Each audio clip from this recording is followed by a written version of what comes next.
a questão número 82, ela pergunta o seguinte: será alguém capaz de guardar perfeitamente os mandamentos de Deus? E a resposta do breve catecismo é que nenhum mero homem, desde a queda de Adão, é capaz, nesta vida, de guardar perfeitamente os mandamentos de Deus, mas diariamente os quebra por pensamentos, por palavras e por obras. Disso nós podemos ler aqui em 1 João, a partir do verso 8, que diz o seguinte: se dissermos que não temos pecado nenhum, a nós mesmos nos enganamos e a verdade não está em nós. Se confessarmos os nossos pecados, Ele é fiel e justo para nos perdoar os pecados e nos purificar de toda injustiça. Se dissermos que não temos cometido pecado, fazemo-lo mentiroso e a sua palavra não está em nós. Filhinhos meus, estas coisas vos escrevo para que não pequeis.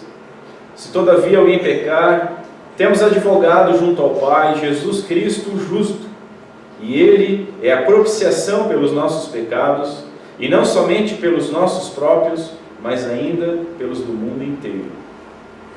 Somado a isso, a questão 83 pergunta o seguinte: são igualmente odiosas todas as transgressões da lei? E a resposta é que alguns pecados em si mesmos e em razão das circunstâncias agravantes são mais odiosos à vista de Deus do que outros. Um texto para nós vermos isso é João, Evangelho de João 19, quando Jesus responde a Pilatos, dizendo: quem me entregou a ti tem pecado maior. Vamos orar mais uma vez. Curva a sua cabeça. Senhor Deus e Pai,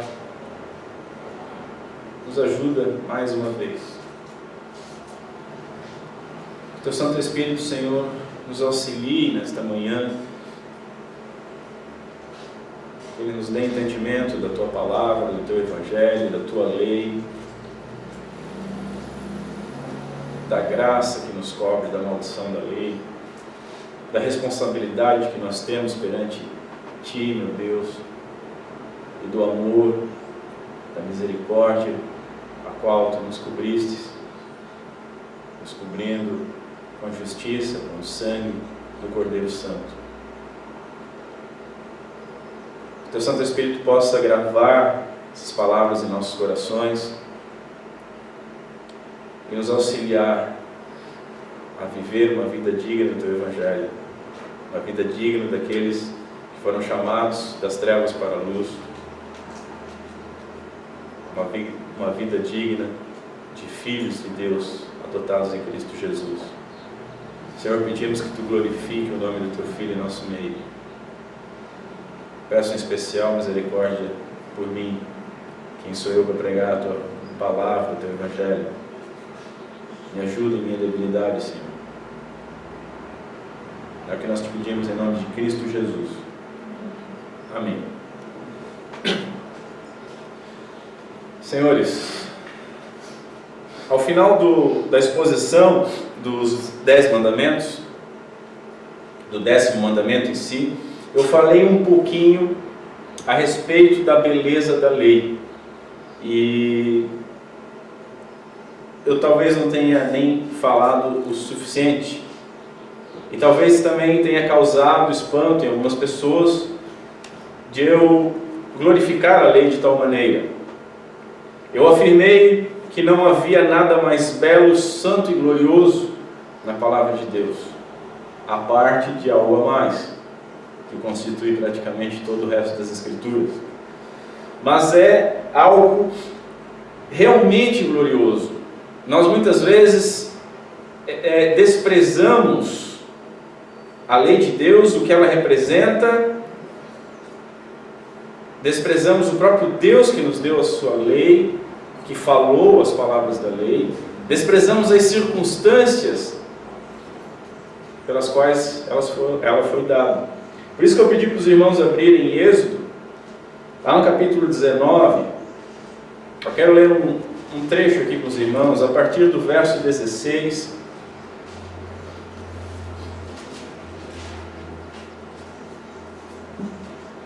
que diz o seguinte: ao amanhecer do terceiro dia, houve trovões e relâmpagos e uma espessa nuvem sobre o monte, e muito forte clamor de trombeta, de maneira que todo o povo que estava no arraial se estremeceu.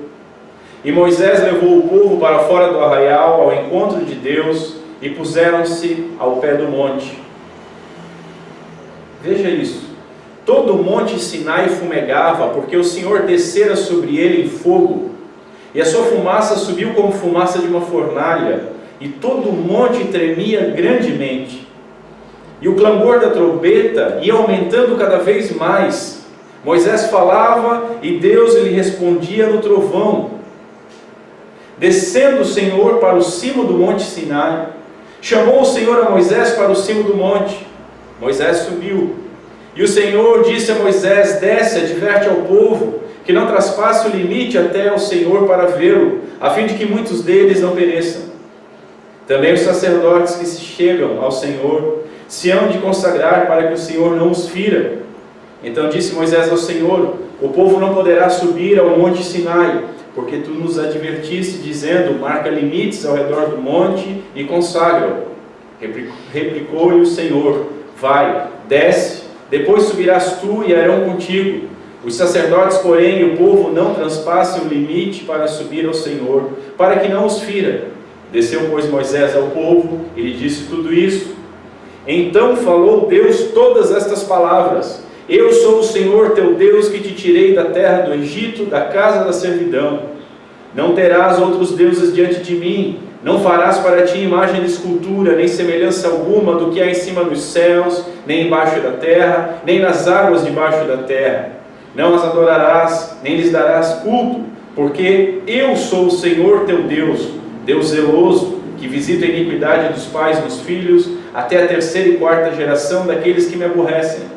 E faço misericórdia até 1000 gerações daqueles que me amam e guardam os meus mandamentos. Não tomarás o nome do Senhor teu Deus em vão, porque o Senhor não terá por inocente o que tomar o seu nome em vão. Lembra-te do dia de Shabá para o santificar. 6 dias trabalharás e farás toda a tua obra, mas o 7º dia é o Shabá do Senhor teu Deus. Não farás nenhum trabalho, nem tu, nem o teu filho, nem a tua filha, nem o teu servo, nem a tua serva, nem o teu animal, nem o forasteiro das tuas portas para dentro. Porque em 6 dias fez o Senhor os céus, a terra, o mar e tudo que neles há. E ao 7º dia descansou. Por isso o Senhor abençoou o dia de Shabá e o santificou. Honra teu pai e a tua mãe, para que se prolonguem os teus dias na terra que o Senhor teu Deus te dá. Não assassinarás, não adulterarás, não furtarás, não dirás falso testemunho contra o teu próximo, não cobiçarás a casa do próximo, não cobiçarás a mulher do teu próximo, nem o seu servo, nem a sua serva, nem o seu boi, nem o seu jumento, nem coisa alguma que pertença ao teu próximo. Todo o povo presenciou os trovões e os relâmpagos, e o clangor da trombeta, e o monte fumegante, e o povo observando se estremeceu e ficou de longe. Disseram a Moisés: fala-nos tu e te ouviremos, porém não fale Deus conosco para que não morramos. Respondeu Moisés ao povo: não temais, Deus veio para vos provar e para que o seu temor esteja diante de vós, a fim de que não pequeis. O povo estava de longe em pé. Moisés, porém, se chegou à nuvem escura onde Deus estava. A gente às vezes não presta atenção nessas palavras, na grandiosidade desse acontecimento. Nós não conseguimos imaginar, ou a nossa mente já meio impregnada pelo liberalismo teológico, a gente deve ter dado um relâmpagozinho, quem sabe. A gente não consegue imaginar som de trombeta aumentando e tudo estremecendo e fumaça. A santidade de Deus, o momento, o jeito que foi dado. Então, eu volto a afirmar, a parte do Evangelho do nosso Senhor, não há nada mais belo, santo e glorioso do que a revelação da vontade de Deus, dos mandamentos de Deus, daquilo que Deus exige que os seus filhos, o seu povo, faça e obedeça. Mas antes de estudar a questão de hoje, é preciso voltar no tempo, lá para a primeira questão, quando nós começamos a olhar para os 10 mandamentos, segundo o breve catecismo. A pergunta 39, ela afirma que o dever que Deus exige do homem é obediência à sua vontade revelada. Veja, Deus exige do homem a obediência.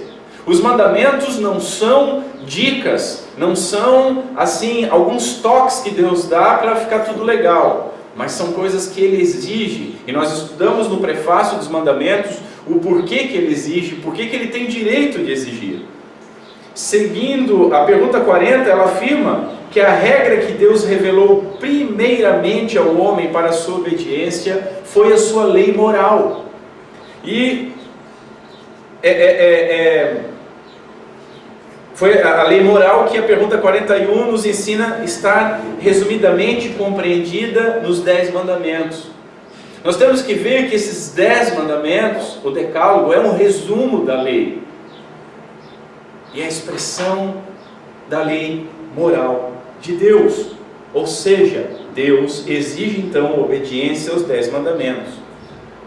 Mas aí nós temos que olhar para o Novo Testamento, temos que olhar para Cristo Jesus. E temos que entender o seguinte: Jesus ele não mudou a lei, ele não substituiu a lei, ele não piorou a lei, ele não atenuou a lei.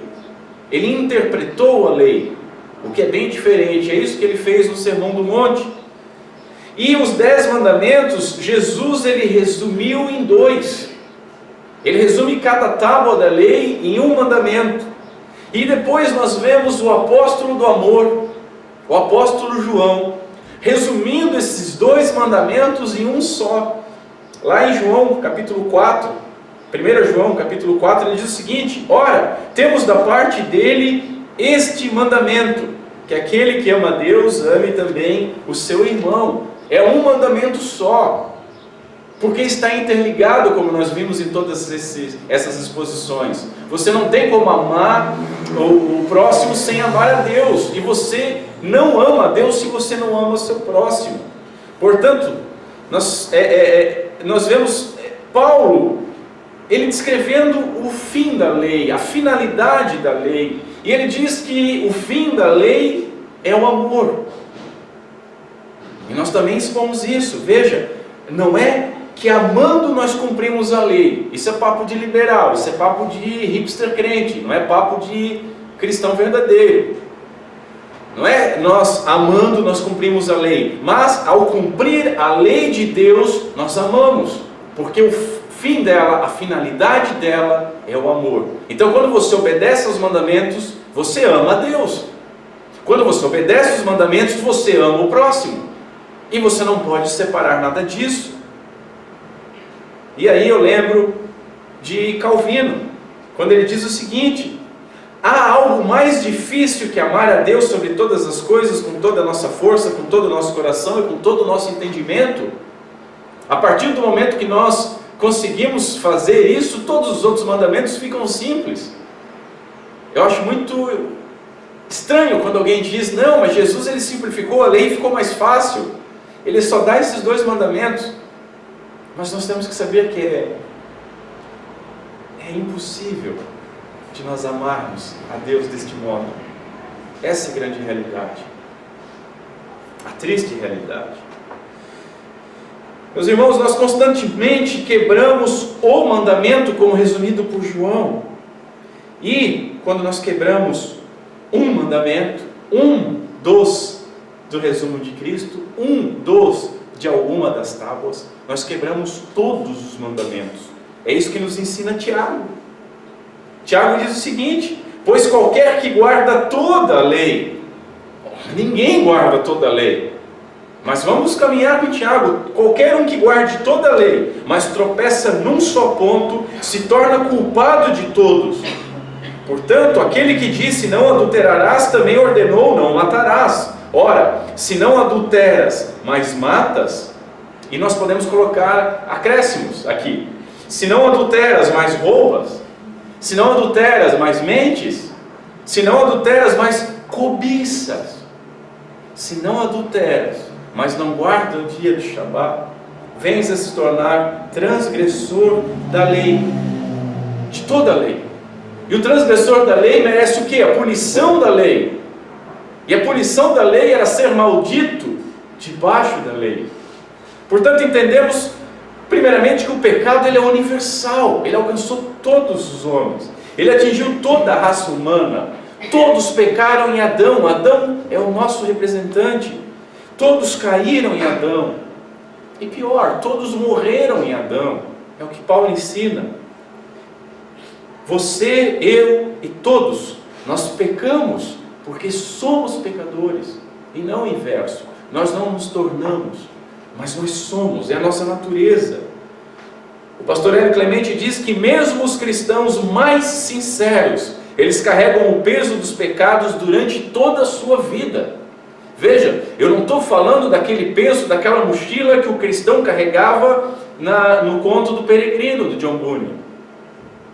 Não é aquilo, mas é a natureza pecaminosa. Nós constantemente pecamos e vamos carregando isso. Veja Paulo, quem aqui pode se igualar a Paulo?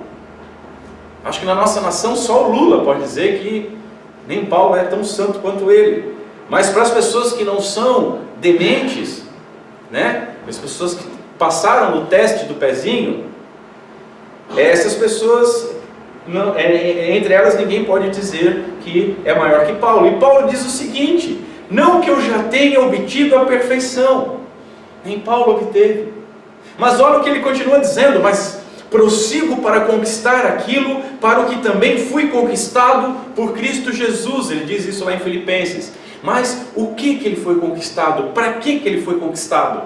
Ele nos dá essa resposta em 1 Tessalonicenses. Deus não nos chamou para a impureza, e sim para a santificação. Fomos chamados, segundo Efésios, para sermos filhos, eleitos, predestinados para sermos filhos, e sendo filhos, para sermos santos e irrepreensíveis em sua presença.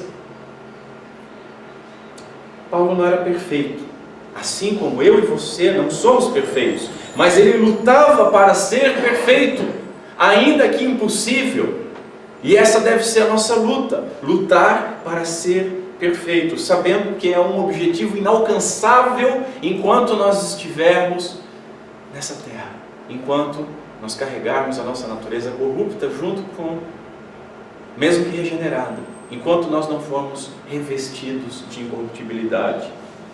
Todo pecado, ele procede do pecado original. Reafirmo, pecamos por sermos pecadores, mas após regenerados, até o momento da glorificação, nós seremos aquilo que Lutero definiu como simul justus et peccator, simultaneamente justo e simultaneamente pecador. Mas se isso não bastasse para nos deixar meio apavorado, nós vimos aqui a questão 82 e a questão 83 do breve catecismo afirma que há pecados mais odiosos. Pecados mais odiosos. Mas como se não bastasse saber que há pecados mais odiosos, a pergunta 84, que nós não vamos ver hoje, mas ela diz o seguinte: cada pecado merece a ira e a maldição de Deus, tanto nessa vida quanto na ira vindoura.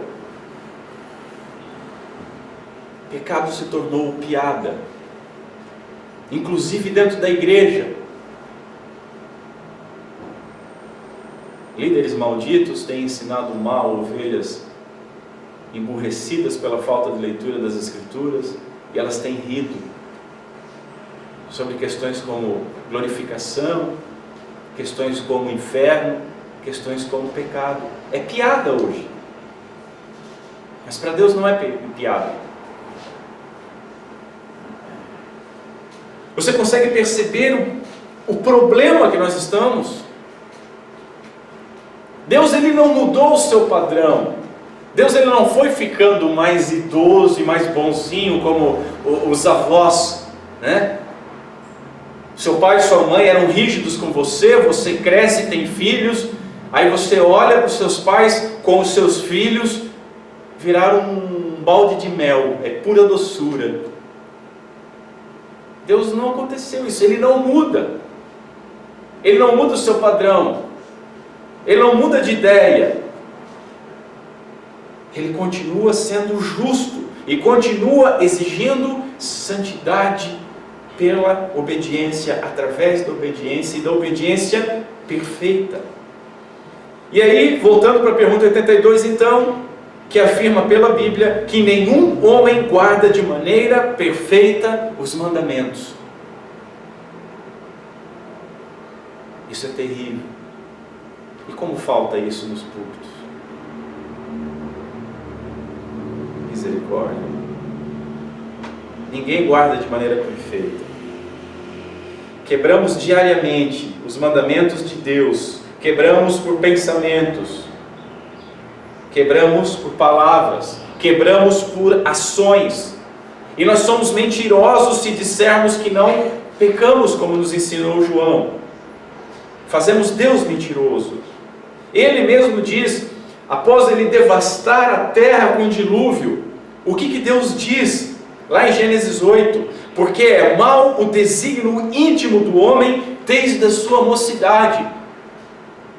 Ele explica para nós, eu não vou devastar mais isso tudo de novo. Porque se fosse para ficar devastando tudo de novo, ele tinha que devastar cada dia. Essa é a grande realidade. É mau o nosso desígnio.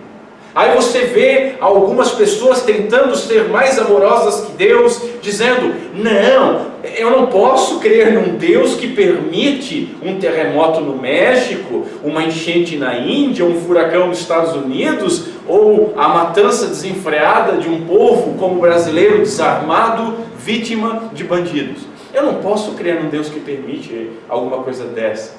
Entendam o seguinte, isso são pequenos lampejos da ira de Deus que se acumula e um dia vai ser despejada. E entendam, nunca, em nenhum tempo da história morreu um inocente. O único inocente entregou a sua vida na cruz do Calvário. Todos os outros que morreram eram pecadores. Davi, ele diz que nasceu em iniquidade. Paulo diz que não há um justo em Romanos. Salomão, quando ele está consagrando o templo lá em 1 Reis, ele diz o seguinte, ele diz que aquele lugar é um lugar que o povo vai chegar para se humilhar e se quebrantar. Quando? Ele diz o seguinte, quando pecarem contra ti, pois não há homem que não peque. Já estava, esse lugar aqui as pessoas vão vir para se humilhar, porque não há homem que não peque. Ficam as perguntas, como o homem pode escapar da ira de Deus? Como o homem pode escapar? E como, após ser perdoado e ser exigido daqueles que foram perdoados a obediência perfeita, como que o homem não volta a estar debaixo da ira santa e da condenação justa de um Deus justo, de um Deus que não muda? E aí é que nós chegamos ao Evangelho. Vocês entendem como tem sido roubado a glória de Deus nas igrejas?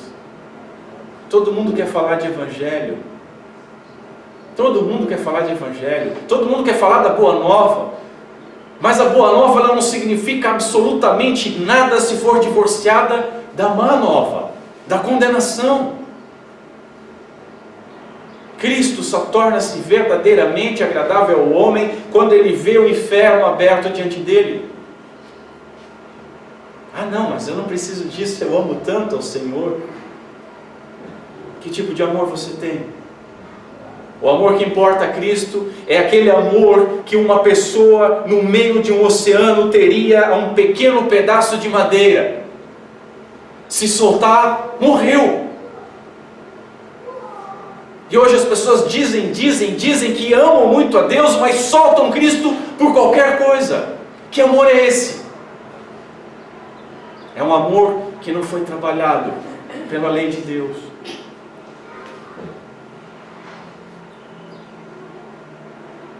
Isso é triste. O Evangelho, a beleza do Evangelho está nisso. O que a lei exige, queridos, ela exige. Ela não é dicas. Ela exige de todos os homens, inclusive dos cristãos. O que a lei exige, o Evangelho concede. E concede gratuitamente em Cristo Jesus nosso Senhor. É isso que nós temos que entender.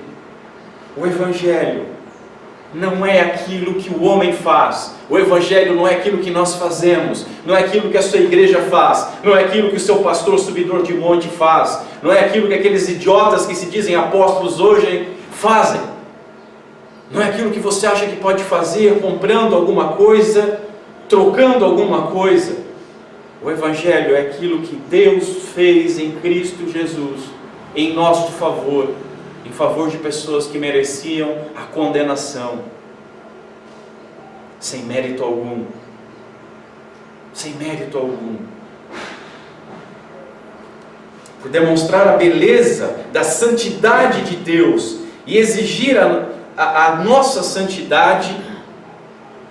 Veja, a lei exige a nossa santidade e ela exibe a santidade de Deus. Por isso que ela é inalcançável. Por isso que ela é gloriosa. Não há como nós chegarmos lá. Ela resplandece a santidade de Deus. Veja, os homens não chegavam perto do monte. Os homens desesperados: fale-nos tu, Moisés, mas não deixa que Deus fale com a gente.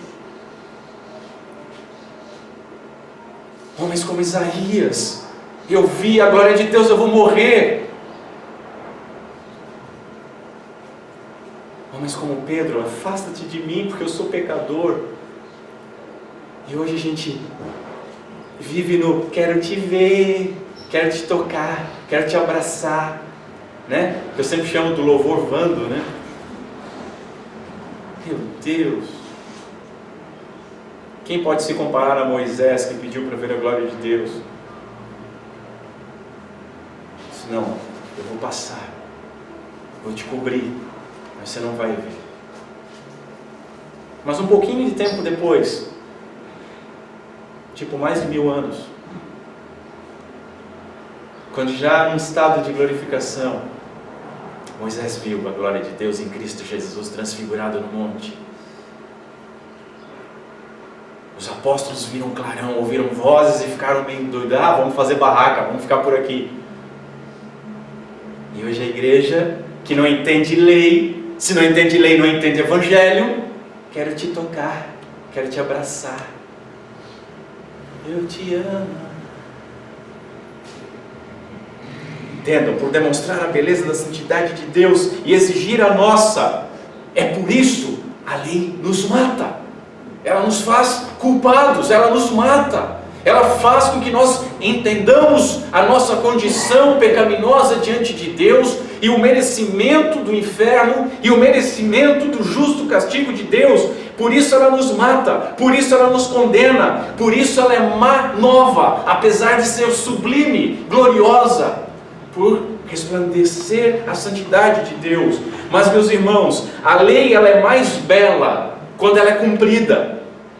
A lei ela fica mais bela quando ela é cumprida. E Cristo Jesus, Ele raiou como o sol do meio-dia diante das nossas trevas, debaixo da condenação da lei. Ele cumpriu em nosso lugar aquilo que eram trevas espessas. Foi clareado pelo nosso Redentor. Ele cumpriu. Ele dignificou mais ainda a lei.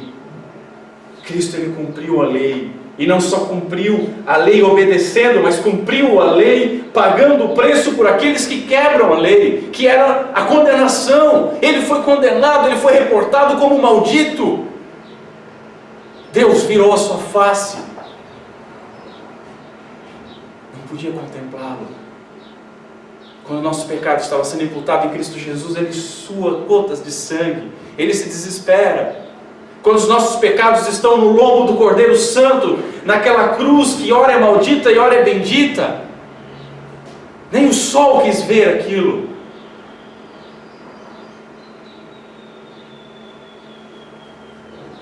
Cristo, Ele cumpre a lei, pagando o preço da quebra com a vida. Ele nos cobre com a sua graça da maldição da lei, Ele nos cobre com o seu sangue, Ele nos imputa a sua justiça, assim como lá no Éden, a pele daquele cordeiro cobriu Adão e Eva. Antes eles tentaram se cobrir com a sua justiça própria, mas Deus é que proveu a verdadeira cobertura, assim como Ele proveu para nós na cruz do Calvário, com o Cordeiro Santo, o Cordeiro de Deus. A nossa obediência, irmãos, ela é torta, ela é frágil, mas a nossa obediência torta e frágil, ela é coberta pela justiça de Cristo. Somos declarados justos, e é assim que Deus nos enxerga, como justos, não porque nós mereçamos ou porque nós conseguimos obedecer de algum modo, mas porque Ele nos olha através de Cristo Jesus. Ele nos olha através da cruz do Calvário. Mas observe o seguinte: pode haver um relaxo moral que nós devemos evitar. É impossível alguém guardar perfeitamente os mandamentos de Deus. É impossível. Perfeição, guardar perfeitamente. O que é perfeição? Perfeição é 100%. Correto?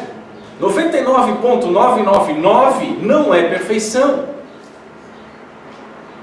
Não basta. Perfeição é 100%. Perfeição é ser santo porque Ele é santo. Perfeição é ser santo como Ele é santo. Isso é perfeição. Perfeição é viver uma vida perfeita, sem errar nenhuma palavra, sem errar nenhum pensamento, sem errar nenhuma ação, sem tropeçar em nenhuma vírgula. Isso é perfeição, e é isso que é exigido. O erro que nós devemos evitar consiste em racionalizar as nossas falhas. Nós temos que evitar isso, relativizando as mesmas, já que todos pecam. Porque você pode acabar pensando assim: perfeição é cumprimento total da lei. Pensamentos, palavras, ações, integral, 100%. Nenhum homem alcança, nenhum homem pode alcançar. E aí fazer por um processozinho de lógica, de silogismo, já que ninguém pode alcançar, então está tranquilo. Eu não preciso me preocupar, eu não vou alcançar, eu não preciso me dedicar, eu não vou alcançar. Eu não preciso, como diz o livro de Hebreus, resistir até o sangue para pecar, porque eu não vou alcançar. Vou poupar esforços, e nós temos que evitar isso. Você não pode justificar a impossibilidade de alcançar com o esforço para alcançar. Acredite em mim, Deus não vai aceitar essa desculpa. De maneira alguma. De maneira alguma. O mesmo Deus que deixou registrado a impossibilidade da perfeição, Ele exigiu a plena obediência diária. É o mesmo Deus. É a mesma palavra revelada. Não muda. Nós devemos então mortificar a carne constantemente. Sabe o que nós devemos fazer na nossa vida? Imagine uma mina de carvão. Porque às vezes eu já dei o exemplo de limpar o carvão, né? Mas limpar o carvão é pouco. Para comparar com o nosso pecado é pouco. Imagina uma mina de carvão. E você entrou nessa mina de carvão e você recebeu uma ordem: limpe essa mina. Tem um comercial de produto de limpeza que o cara está numa cozinha e ele fica dançando. Não sei se alguém já viu. É muito engraçado, está tudo zoado. É uma oficina mecânica. Mas a oficina mecânica ainda é só uma mina de carvão. E lá tinha um produto. Você não tem um produto, você ganha um paninho, um Perfex. Depois eu vou cobrar o merchandise de graça. Você ganhou aquele Perfex umedecido para limpar essa mina de carvão. E o mandamento: limpe a mina de carvão. Ora, você vai limpar a mina de carvão? Obviamente que não vai conseguir. Você vai deixar ela tinindo? Não. Você vai deixar ela aceitável para os padrões de Deus? Não. O que você vai fazer? Cruzar os braços? Não. Você vai pegar o teu paninho e vai começar a limpar essa mina de carvão. E você vai limpar essa mina de carvão, sabendo que você não vai alcançar o objetivo final nessa vida, mas você vai limpar a mina de carvão, de tal maneira que quando você olhar para trás, quando você olhar para o dia que passou, aquela mina, ela vai estar mais limpa do que o outro dia. Você pode não ver grandes avanços, mas você tem que se esforçar com tudo que você tem, para que um dia, cada dia, você esteja mais purificado do que o dia passado, que você veja um avanço.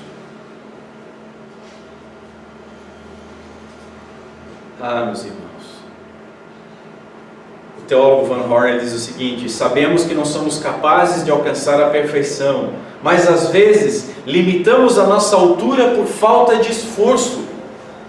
Não podemos cruzar os braços: eu não vou conseguir ser nem como Paulo, que dizia que não era perfeito. Não dá para tentar, não. Nos esforçar. Somos mandados a isso, não somos nem convidados. Não entenda mal. O anúncio do Evangelho de perdão, mas ele vem imbuído da responsabilidade. Não me entenda mal. Eu e você não somos convidados a sermos santos. É nos mandado. É nos mandado. Devemos lembrar que todo pecado é uma quebra da relação com Deus. Você é salvo, você foi salvo em Cristo Jesus, ok? Se foi Cristo que te salvou, essa salvação não pode se perder, porque Ele faz plenamente, ok? E assim como você tem o seu Pai aqui na terra, quando você erra, o relacionamento de vocês fica estremecido, vocês podem ficar um dia, uma semana, um mês, tem gente que fica anos sem conversar com os pais por algum problema. Continua sendo filho, mas nós não podemos deixar que nada estremeça essa relação. Pelo menos não se nós amamos a Deus de verdade. Portanto, ainda que pequemos, nós não podemos viver em pecado. Como diz João, a prática do pecado constante. O Filho de Deus, ele não vive em pecado. Nós não podemos, porque vai contra a nossa nova natureza. A nossa nova natureza, ela tem que sentir nojo do pecado. Se é que nascemos de novo, se é que nascemos do alto, se é que Deus nos deu o seu Espírito e nós estamos nele e ele em nós. Mas aí alguém pode dizer que, olha, a igreja de vocês prega um Deus com raios nas mãos. Eu lembro de muito tempo da minha caminhada evangélica, quando eu vi os pastores zombando, né? Tem aquelas igrejas que parece que o Deus lá está com um raiozinho na mão, só esperando alguém errar. Vamos entender um pouco isso. Como eu já falei, Deus não muda nem baixou o nível da sua exigência. Todo pecado é uma quebra da sua lei. Todo pecado é uma quebra do que Ele exigiu. Todo pecado é abominável e odioso para com Deus. Todo pecado faz parte dos motivos pelos quais Cristo Jesus, o seu unigênito, foi humilhado e morreu na cruz do Calvário. É odioso para Deus e deveria ser odioso para nós também. E essa é a chave. Ainda que cada pecado seja digno da morte, e seria justo nós sermos esmagados pela justiça santa e absoluta de Deus, aqueles que estão cobertos pela sua graça, eles não estão mais debaixo da maldição da lei. Sim, tem gente que extrapola, tem gente que prega que Deus está louco para jogar as pessoas no inferno, inclusive os cristãos. Olha, não fala. E geralmente esses são aqueles que gostam do cristianismo exterior. Não bebe, não fuma e não ouve música secular. Aí, e dá o dízimo, aí você é salvo, tá ok. Venha nos cultos, também é bom. Não se preocupam com o interior. Ficam agarrados em querelas. E nesse nesse tipo de linguagem, óbvio, que aí nós temos que ser contra um Deus que quer eliminar o seu próprio povo. Vigia, porque senão Deus vai te jogar no inferno. Querido, Cristo Jesus morreu por você. Não basta isso para você entender que Ele não quer te lançar no inferno?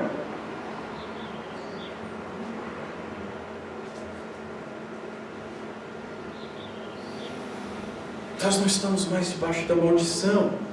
Veja, da maldição da lei, mas da obrigação sim. Mas cobertos pela graça, cobertos pela justiça de Cristo. Não sou mais eu que vive, é Cristo que vive em mim. O que vocês acham que isso significa? Como resolver? O Deus que tem pensamentos de paz para conosco, de salvação. Esse Deus, Ele não só morreu em nosso lugar, mas imputou a justiça de Cristo Jesus a nós. É somente por isso que nós somos aceitos. Ninguém aceita Jesus, é Cristo que nos faz ser aceitos por Deus. É Ele que nos escolhe. E não só aceitos, mas sermos justos. E não só sermos justos, mas não sermos eliminados. Deste modo, meus senhores, sim, Deus está com raios nas mãos. Ele está. Provérbios nos diz o seguinte, que Deus criou o ímpio para o dia do julgamento. Você acha que Ele criou para quê? Para condenação, vaso de ira. Mas Ele te amou. E ainda que o seu pecado mereça punição, e ainda que sim, Ele está retendo a sua ira. O seu cálice da ira pura, sem mistura, sem misturar com misericórdia, está crescendo até o ponto que vai transbordar. Mas para os filhos estão no aprisco. Ele nos cobriu como cobriu Adão e Eva com a pele do cordeiro. Então sim, Deus está com os raios na mão, mas não é para a nossa cabeça. Isso deve nos fazer temer, nos humilhar, deve nos fazer todo dia de manhã, quando as misericórdias do Senhor se renovam, e isso é a causa de nós não sermos consumidos, nós lembrarmos o seguinte: Senhor Deus, obrigado pela justiça de Cristo em nós. Eu merecia ser destruído, não há nada em mim que te agrade. Nada.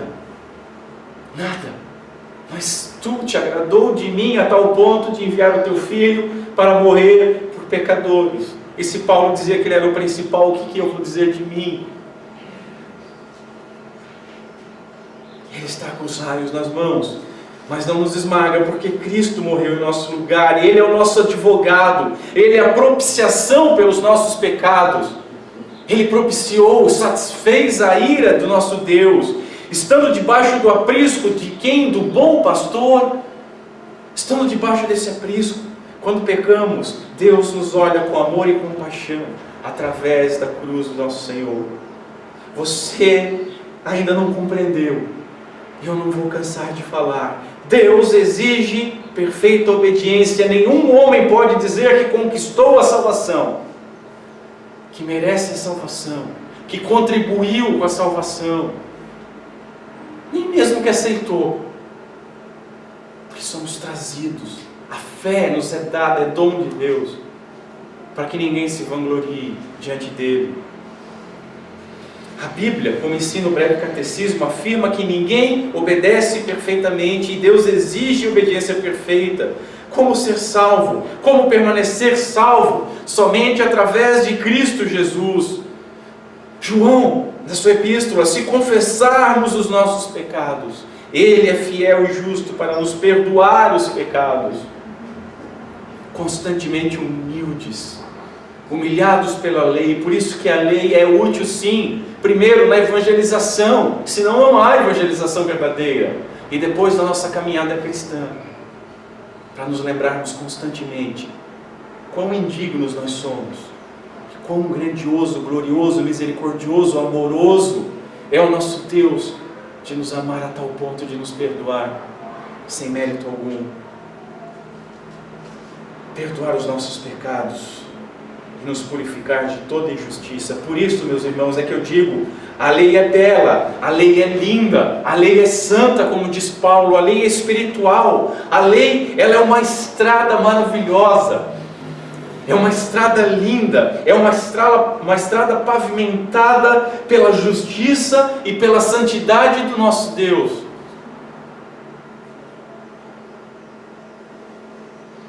É uma estrada belíssima. Só que essa estrada tem duas vias. E a via mais bela é que essa justiça, essa santidade de Deus nos leva até a cruz do Calvário. Essa é a função da lei. Mas a lei tem uma outra função, é outra via, é aqueles que se perdem, é aqueles que vão na contramão da graça. Para esses, a lei só condena, a lei só coloca pecado sobre pecado. A lei não pode salvar ninguém, ela pode somente conduzir a Cristo Jesus.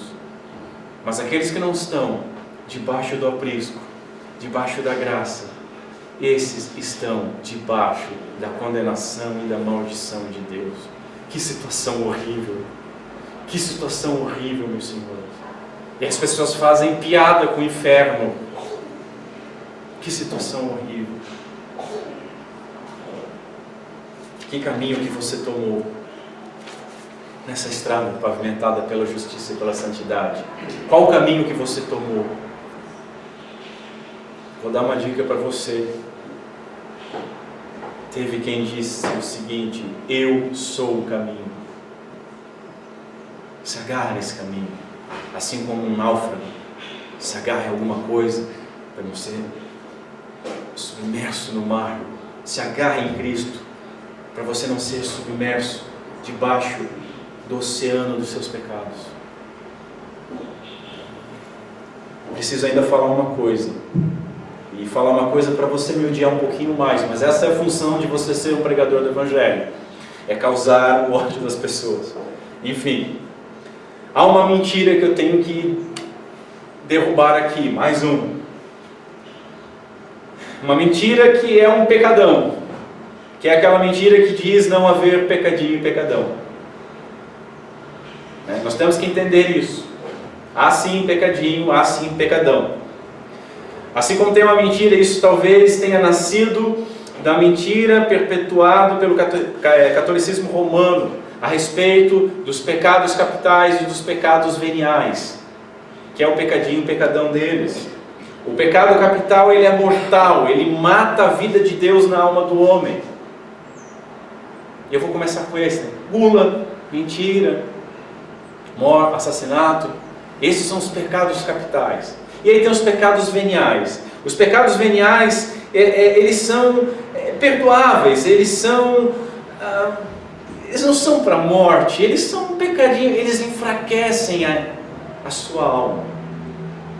O pecado mortal mata, te faz réu do inferno. Mas o pecado venial não, é um pecadinho. Isso é besteira, isso não é bíblico. A gente não pode aceitar nada parecido com isso. Agora observe o paradoxo da verdade. Não há nenhum pecado sem importância para Deus, porque todo pecado é contra Deus. Primeira coisa, e contra a sua lei. Não há nenhum pecado sem importância para Deus, porque qualquer pecado nos escraviza. E quando somos escravos, recebemos o salário desse Senhor que nos escravizou. E se for o pecado, qual é o salário que Paulo diz? A morte. A morte. Como no Éden, que nós podemos olhar, foi um pecadinho, né? Pô, vamos combinar. Eva jogou o filho dela de uma janela de um apartamento? Não. Não foi isso que aconteceu. Eles abusaram de uma criança, mataram uma criança? Não. Quer dizer, mataram a humanidade toda, mas deixa isso entre parênteses. Né? Eles arrancavam cabeças de animais? Não. Eles ficavam adulterando com outras pessoas, que é o pecado que a gente fica? Não. em tese, foi algo pequeno, uma desobediência, que isso é o grande, numa atitude menor.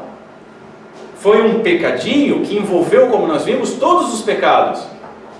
Fizeram Deus menor, não guardaram o seu dia, não tiveram Ele como o principal e criaram um ídolo, roubaram, não honraram seu pai, mentiram, cobiçaram, estava tudo lá, e mataram, né? Mataram a si mesmos e toda a humanidade. Mas é um pecadinho. Nós temos que entender isso. Basta tropeçar numa vírgula, para sermos réus de toda a lei. Então, nesse sentido, não existe pecadinho. Não existe o pecadinho venial. Ele só me enfraquece. Não, todo pecado merece condenação. Todo pecado deve ser odiado e temido. Nós não podemos fazer aquele erro que a igreja tem feito tanto tempo, que mentir, legal. Cobiçar, legal. Adulterou, joga pedra. Maldito. Joga pedra. Adulterou, tem que botar em disciplina, expulsar da igreja.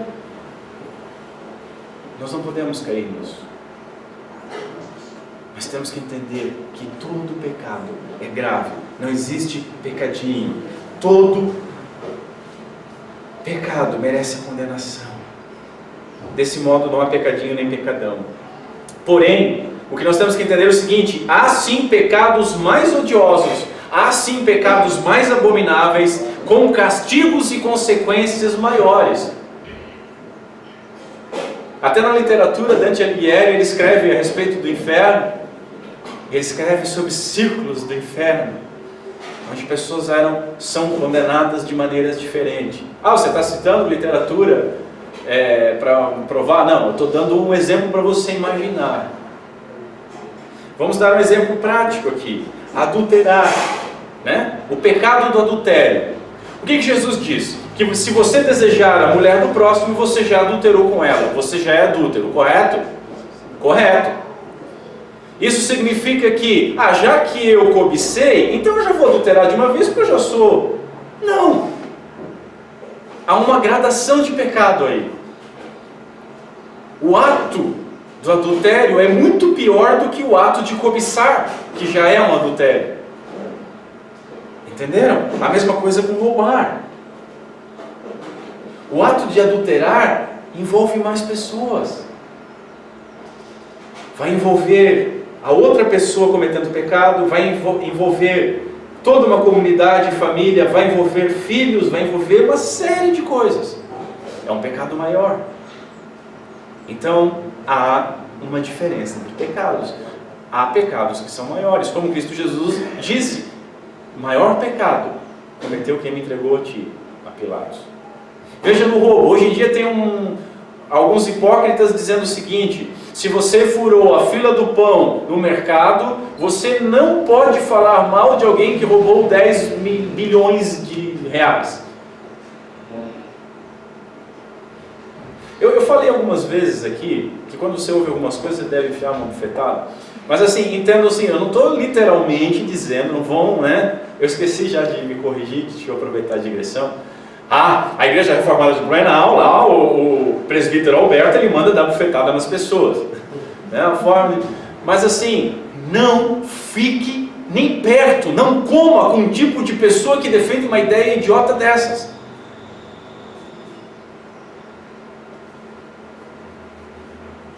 Nós temos que analisar as consequências. Roubar uma bala no mercado é um roubo. E uma criança que rouba uma bala no mercado está descumprindo a lei de Deus e merece condenação. Mas é muito diferente de você roubar 10 bilhões de reais e com isso matar pessoas, tirar a escola de pessoas, gastar em outros pecados, porque ninguém rouba 10 bilhões de reais para matar a fome das pessoas na África. Robin Hood só existe na literatura e no cinema.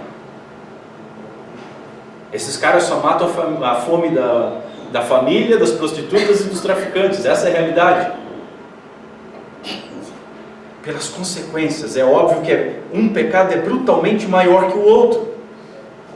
Agora deixa eu listar para vocês, para nós encerrarmos, alguns agravantes de pecados. Um pecado com ocasião e um pecado sem ocasião. Deixa eu dar um exemplo, não estou justificando nenhum. Ambos são pecados, ambos merecem a condenação da lei de Deus.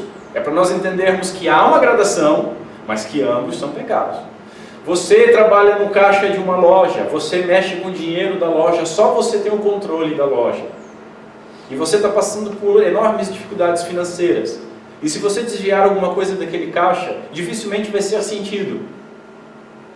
É um pecado de ocasião. É pecado? É pecado. É roubo, é um crime. Mas é muito diferente de você reunir uma galera, comprar armas no mercado negro e ir assaltar um banco. Nós temos que entender isso. Ambos são roubos, mas tem um agravante. Hoje você fazer todo um esquema de propina, né? Deixa quieto. A mesma coisa, um adultério. Um adultério pela tentação, pelo envolvimento no trabalho, dificuldades em casas, por alguém, um homem ou uma mulher, como hoje faz, se oferecendo praticamente. É pecado, não estou justificando, mas é diferente de um cara, por exemplo, que vê uma mulher na rua, achou bonitinha, vai atrás, pede o telefone, e um houve uma ocasião, no outro, você foi atrás. É sem ocasião. Segundo, pecado ativo e passivo, quando alguém viola um preceito conhecendo ou por ignorância. Quando você viola a lei de Deus por ignorância, você cometeu pecado. Você não pode andar acima da velocidade e ser pego por um guarda de trânsito e dizer, eu não sabia. Você vai ser multado do mesmo jeito. Da mesma coisa, Deus, o nosso juiz, vai nos punir pelos pecados que nós cometemos, mesmo sem conhecimento, mesmo os da ignorância. Jó deixa claro como ele ora pelos pecados que os filhos nem sabem que cometeram. Agora, você saber que é pecado e cometer é um agravante, óbvio, e um agravante brutal. Você está desafiando a Deus. Você não está esperando uma serpente passar e dizer, olha, não é bem assim, vocês vão ser igual a Deus. Você está se levantando e dizendo, não, eu não preciso obedecer a Deus. Eu sou de fato igual a Ele. Eu me mando. Pecado cometido no dia do Senhor é pior? Claro que é pior. Claro que é pior. Nós não devemos cometer pecado em nenhum dia. Agora, se Deus manda nós guardarmos um dia para descansar, para glorificar, para descansar nele, se existem coisas que são lícitas fazerem todos os dias, mas nesse dia não é lícito, imagina o ilícito. É óbvio que é pior. Todo pecado cometido de forma atrevida ou proposital, mas eu basicamente disse isso. Só que eu quero acrescentar algo. Na dispensação da lei, o pecado que era cometido propositalmente, eu vou fazer com um link com o último que eu vou listar. Um pecado cometido de forma atrevida, não havia nem sacrifícios para esse tipo de pecado. Nem sacrifícios. Olha o que diz em Números 15. Mas a pessoa que fizer alguma coisa atrevidamente, quer seja dos naturais, dos judeus ou dos estrangeiros, injuria ao Senhor. Tal pessoa será eliminada do meio do seu povo, pois desprezou a palavra do Senhor e violou o seu mandamento. Será eliminada essa pessoa e a sua iniquidade será sobre ela. Não havia nem sacrifício. Também são agravantes, o pecado que leva outros ao pecado. Você afundar no pecado é uma coisa, agora quando você conduz outros, você agrava a situação do pecado. Nós podemos dividir isso em, primeiro, aqueles que atingem ou envolvem outros, como eu já falei, o adultério, o roubo, a mentira. Mas podemos colocar mais um item, aqueles causados pelo ensino do erro.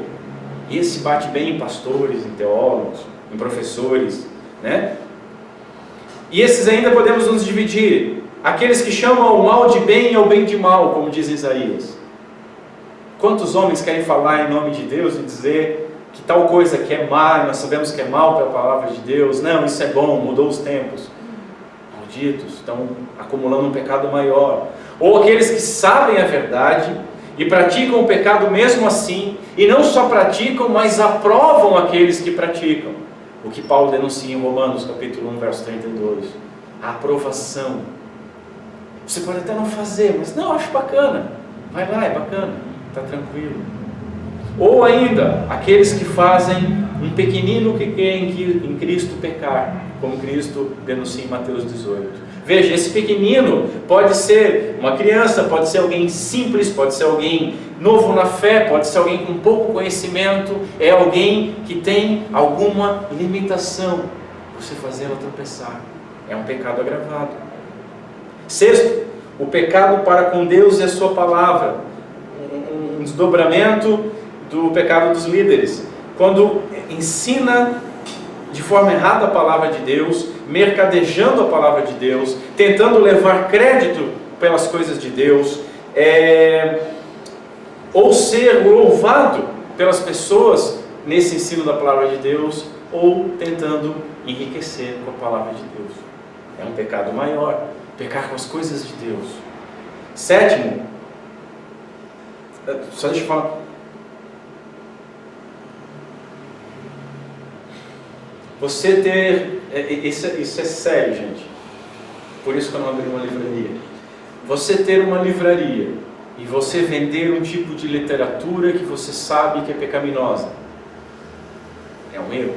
Você abriu uma livraria religiosa e você vender livros que você sabe que o ensino, não é que você não concorda, não concordar é uma coisa, mas você sabe que são diametralmente contrários à palavra de Deus.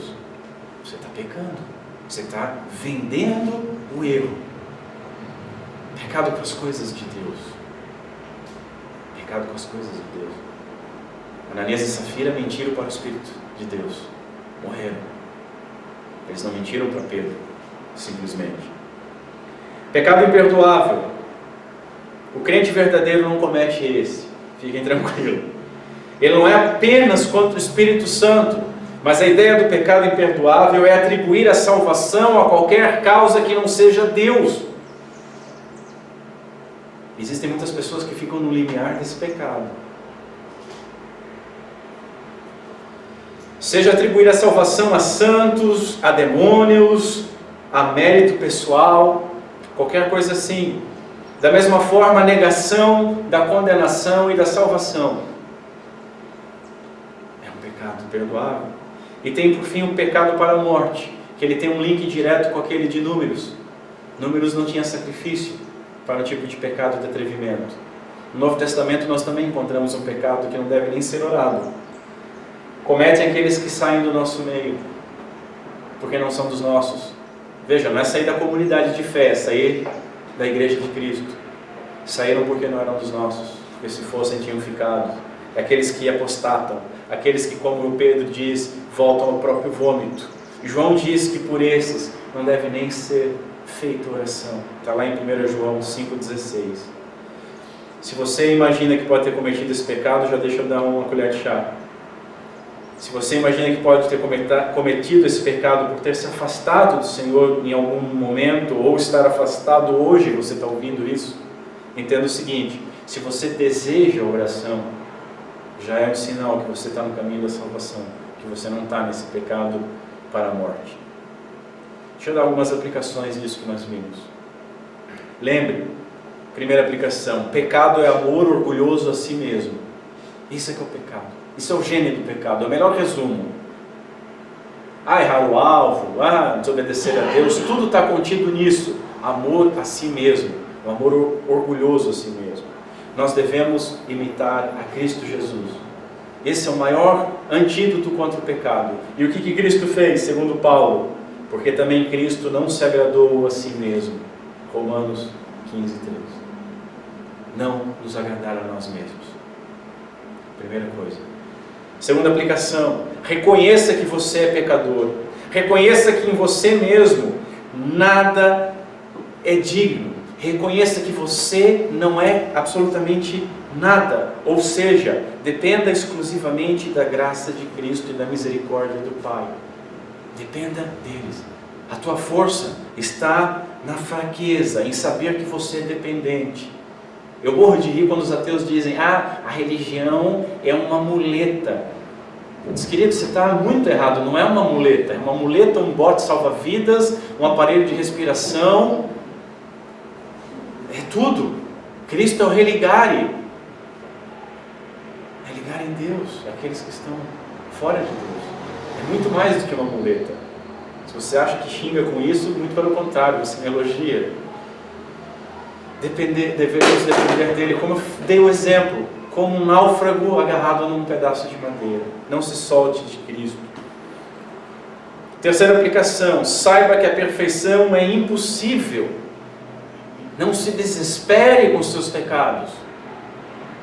Não abandone as coisas, não deixe de vir ao culto, não deixe de vir à mesa do Senhor porque você tem pecados, porque você não tem alcançado. Muito pelo contrário, continua lutando, continua buscando abandonar.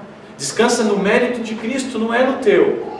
Por que eu tenho certeza da minha salvação? Porque eu sou santo? Não, porque Cristo me salvou. Eu dependo dele. Dele. Não tem nada que eu possa fazer. É porque eu tenho fé que ele me salvou. É pura e simplesmente isso. Mas saiba que a perfeição é impossível, mas não use isso como uma desculpa para não buscá-la. Toma o teu paninho e vai para a mina de carvão. Vai limpar. Não larga. Busque auxílio do Espírito Santo para mortificar o teu pecado diariamente. Quarto, evite toda ocasião de pecado. Tem cristão que diz: eu estou passando por uma tentação. Cristão não tem que passar tentação. Cristão tem que fugir da tentação, fugir da aparência do mal. Se você não foge, você fica olhando, cobiçando e você come o fruto. Saia de toda ocasião de pecado. Você deve saber o seu limite. Qual é o pecado que mais te atormenta, que você tem mais dificuldade? Não vá aonde você possa ser influenciado a ir a esse pecado. Corte o seu pulso, arranque o seu olho. É simplesmente isso. Quinta aplicação: não menospreze ou relativize o pecado. Não caia nesse erro, por favor. Saiba que existem pecados piores que os outros, mas que o menor pecado, é contra Deus, santo. Não julgue o teu pecado pela tua justiça pecaminosa. Isso não é tão grave. Não é tão grave porque você é vendido no pecado. Você é pó e pecado. É grave para aquele que é santo e justo. Não caia nesse erro. Mesmo com gradações, o menor pecado é sério. E se não fosse a graça de Cristo, poderia levá-lo ao inferno. Então não abuse da graça. Constantemente se analise e se humilhe diante de Deus e peça perdão. Ele é rico em perdoar. Ele exige a perfeição e Ele sabe que nós não vamos ser perfeitos, mas Ele nos quer, dependendo dEle. Não adianta você dizer solos Cristos se você de fato não tem todo o desejo e toda a segurança em Cristo Jesus. Sexta, aprenda a ser grato a Deus pela sua graça. E dependa dessa graça somente em Deus. Dependa dela para perseverar. Dependa dela para se santificar. Só pela graça. É o Espírito do Senhor que efetua o querer e o realizar. Sétima aplicação: vigie, lute e evite fazer qualquer coisa que conduza o próximo ao pecado. Já não basta você se sujar. Evite se sujar, mas evite a todo custo qualquer coisa que possa conduzir outros ao pecado. Evite com todas as forças. Não seja inimigo da cruz do Senhor. Oitavo e última aplicação: você é justo em Cristo Jesus. Justo. Totalmente justo em Cristo Jesus. Então glorifique a Deus. Paulo diz assim: e assim, se alguém está em Cristo, é nova criatura. As coisas antigas já passaram, eis que se fizeram novas todas as coisas. Se agarre em Cristo com todas as forças. Dependa dele com tudo. Contudo, lembre que ninguém pode guardar a lei com perfeição. Vamos ficar em pé. Ninguém pode guardar a lei com perfeição. Mas,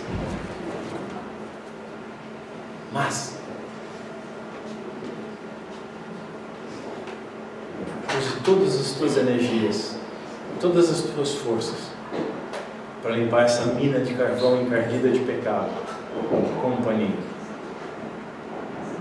Não se desespere, confiando em Cristo. Não peque, honrando a Cristo. E caminhe, reproduzindo a imagem de Cristo em você, sendo santo como Ele é santo.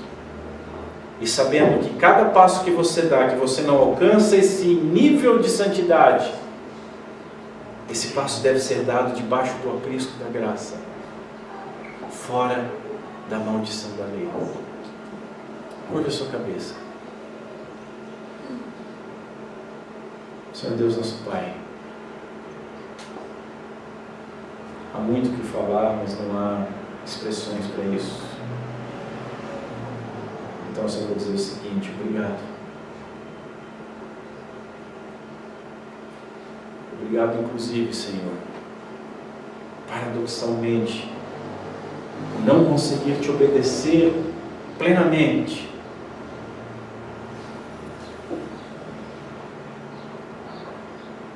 contribui para que o Teu santo nome seja glorificado em nossa vida. Ai de nós se nós conseguíssemos, Senhor, qualquer coisinha que nós fizemos, nós achamos que temos algum mérito, e qualquer coisinha que nos atinge, nós já estamos desesperados, imaginando que foi punição por alguma coisa que fizemos errado. Imagina se conseguíssemos cumprir a Tua lei. Obrigado por isso, Senhor. Obrigado por dependermos totalmente de Ti. Obrigado porque os castigos e a condenação eterna que nós merecíamos não vão recair sobre nós, pois recaíram sobre Cristo na cruz do Calvário. Obrigado. E, Senhor, não permita que nós usemos isso para um descaso com a Tua lei e com obediência à Tua santa palavra. Muda, Senhor, as afeições dos nossos corações para que nós amemos e desejemos obedecer a Tua lei. Nos dá força, Senhor, para evitarmos o pecado até o ponto de sangrar. Nos ajuda e nos dá sabedoria para matarmos o pecado quando está lá na cobiça ainda. Glorifica o Teu santo nome em nossas vidas. Muito obrigado pela Tua graça. Muito obrigado por Cristo Jesus. Muito obrigado pela cruz do Calvário. Amém.